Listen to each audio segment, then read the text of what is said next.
नमस्कार दोस्तों, मैं आचार्य वसुधा बहुत बहुत स्वागत अभिनंदन करती हूँ आपका गुरु सप्तऋषि ज्योतिष शिक्षण संस्थान की ओर से।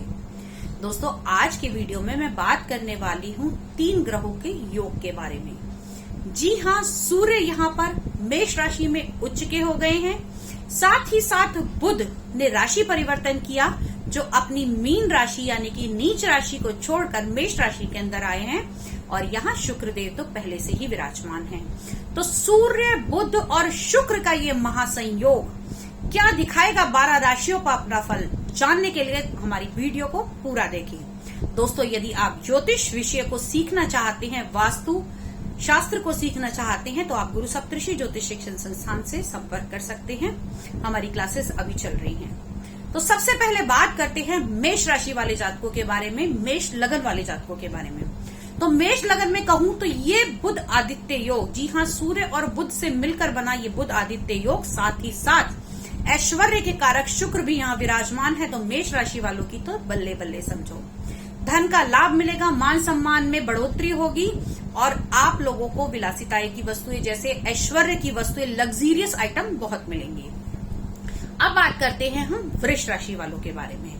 वृष राशि के बारे में बात करें तो यहाँ पर वृष लगन वालों की बात करते हैं तो यहाँ पर सूर्य जो कि है चतुर्थ भाव का स्वामी, और साथ ही साथ शुक्र जो आपके कुटुंब का स्वामी, दूसरे भाव का स्वामी, जाके बैठा है 12वें भाव में यानी कि खर्चे के भाव में। तो आप अपने कुटुंब पर खर्चा कर सकते हैं, साथ ही साथ कोई ऐश्वर्य की वस्तु खरीद सकते हैं।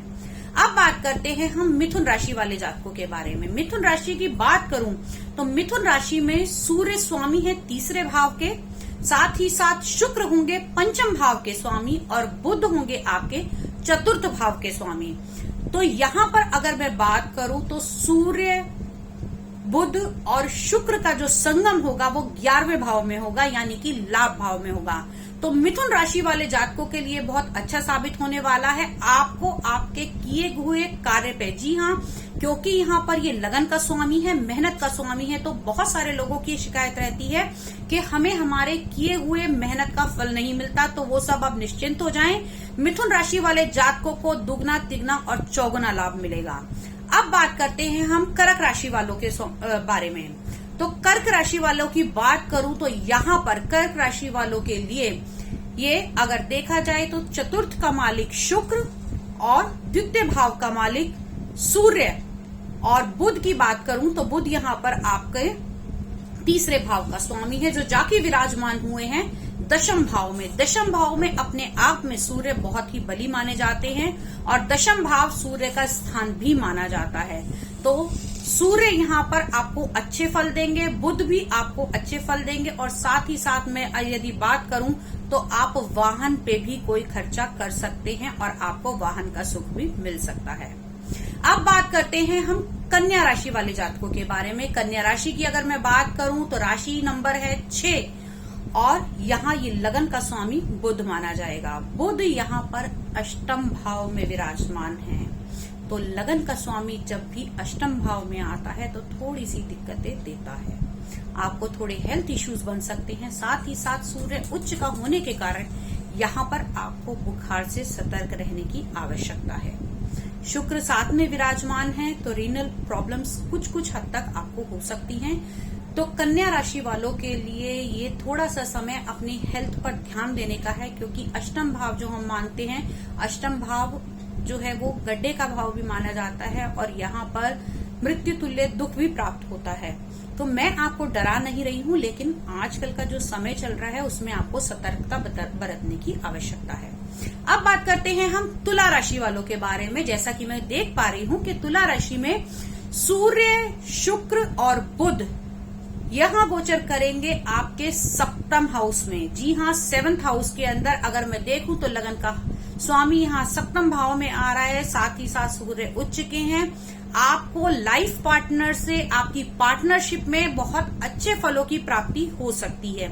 साथ ही साथ यदि हम देखें तो यहाँ पर सूर्य उच्च के हैं, शुक्र जो है वो पार्टनरशिप में आपको लग्जरियस आइटम देगा। आप किसी यदि यहाँ पर पार्टनरशिप करना चाहते हैं तो आप किसी स्त्री के साथ अगर पार्टनरशिप करेंगे तो आपको अच्छे फलों की प्राप्ति हो सकती है।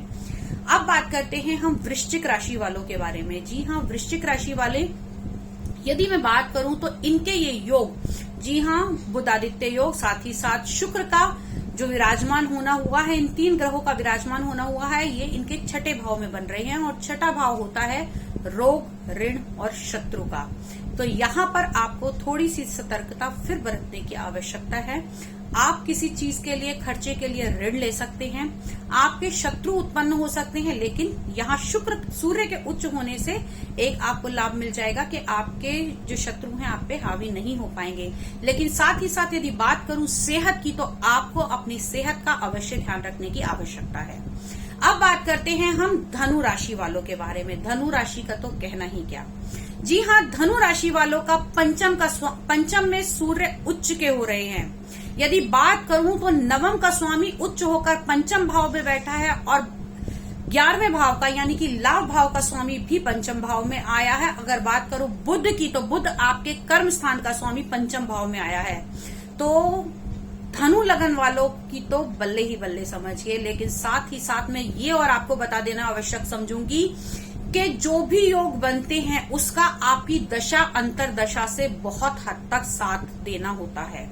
आपकी किस ग्रह की दशा चल रही है, कौन सी अंतरदशा चल रही है, ये भी उसके साथ में ध्यान में रखने की आवश्यकता होती है। अब बात करते हैं हम धनु राशि के बाद में मकर राशि वालों के बारे में। तो मकर राशि वालों के अगर बात करूं तो चतुर्थ भाव में ये योग बनने जा रहा है। चतुर्थ भाव के अंदर, चतुर्थ भाव होता है हमारे वाहन का, सुख का, हमारी जमीन का, हमारी जायदाद का और हमारे माता पिता का। तो कुंभ राशि वालों के लिए ये अच्छा साबित होगा। साथ ही साथ यदि मैं देखूं तो यहाँ से सीधी बुध और सूर्य और शुक्र की दृष्टि कर्म भाव पे भी जाती है। चूंकि यहाँ पर सूर्य की दृष्टि नीच दृष्टि कर्म भाव पे जाएगी, लेकिन साथ ही साथ शुक्र की स्वराशि होने के कारण ये नीचता भंग हो जाएगी, तो कर्म क्षेत्र में भी आपको फायदा मिल सकता है। अब बात करते हैं हम कुंभ राशि वालों के बारे में। तो कुंभ राशि वाले जातकों के ये तीसरे हाउस में ये बन रही है।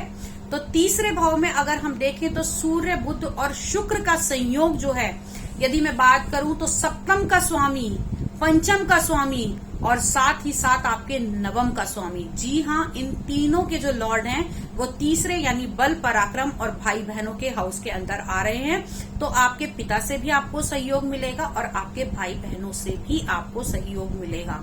आपके बल पराक्रम में उन्नति होगी, मान सम्मान बढ़ेगा, लोग आपसे प्रभावित होंगे।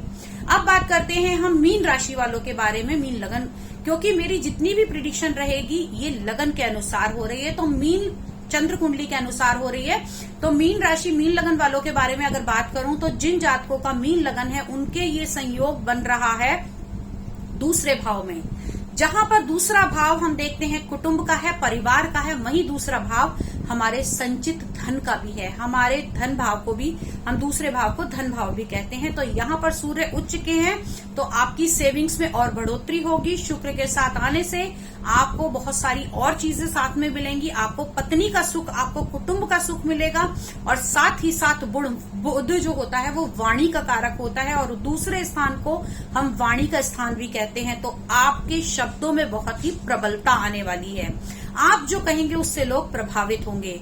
तो ये तो था 12 राशियों का फल, किस प्रकार ये ग्रह 12 की 12 राशियों पर अपना वर्चस्व स्थापित करेंगे और साथ ही साथ उनको फल देंगे। लेकिन दोस्तों, इसके अलावा भी बहुत सारी ऐसी चीजें होती हैं जो कुंडली में ध्यान में रखने योग्य होती हैं।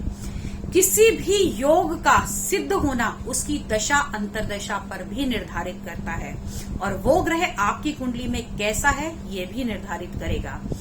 तो इससे अधिक जानकारी लेना चाहते हैं और अपनी कुंडली का आप लोग विवेचन करवाना चाहते हैं तो आप मुझसे संपर्क कर सकते हैं। गुरु सप्तऋषि ज्योतिष शिक्षण संस्थान में एस्ट्रोलॉजर वसुधा कपूर की तरफ से आपका हार्दिक स्वागत व अभिनंदन है। जय माता दी।